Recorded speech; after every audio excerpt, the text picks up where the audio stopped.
How to build wealth even if you only have $10 a month. You don't need a six-figure salary to be financially free. Think about that for a second. Because if becoming wealthy only depended on earning a lot of money, then every doctor, lawyer, athlete, and celebrity would be financially free. Millions of people earning over $100,000 a year are living paycheck to paycheck. At the same time, there are ordinary people earning average incomes who quietly become millionaires.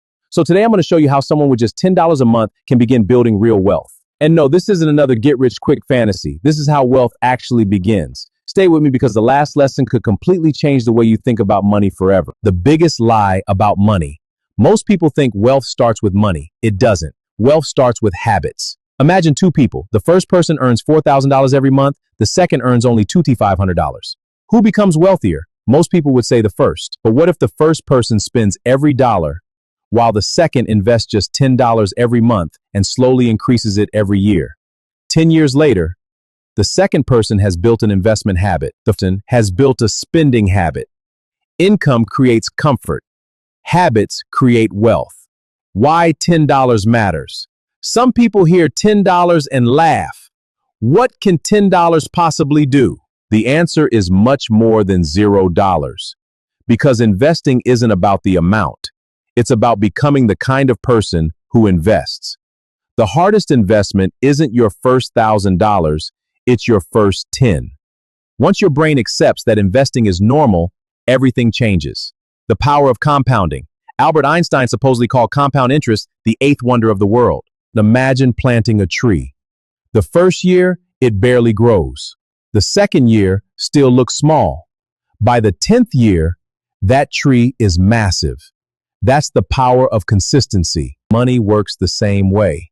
The first few years feel slow. Then your money begins earning money, and eventually your investments begin working harder than you do. That's how wealth is built. Quietly, patiently, consistently. Where to put your first $10 US? If you're in the United States, consider investing your first $10 in a broad stock market index fund. Instead of trying to predict which company will win tomorrow, own a small piece of hundreds of companies today. That's how long-term wealth is built. Wherever to put your first $10 UK. If you're in the United Kingdom, explore low-cost diversified funds through tax-efficient investment accounts. Smart investing isn't about chasing trends, it's about consistently owning a diversified portfolio over time. Where to put your first $10 in Canada. In Canada, consider broad market ETFs inside registered investment accounts. These funds spread your money across many companies, helping reduce risk while building wealth steadily over time. One strategy works everywhere. Did you notice something? Different countries, but the same strategy. Own small pieces of hundreds or even thousands of businesses instead of gambling on one company. That's investing, not guessing. Where to put your first $10? Germany. If you're in Germany, look into diversified global ETFs through regulated brokerage platforms. The goal isn't to find one winning stock. It's to own a piece of the global economy. How rich people think. Rich people don't ask, how much can I spend? They ask, how much can I own?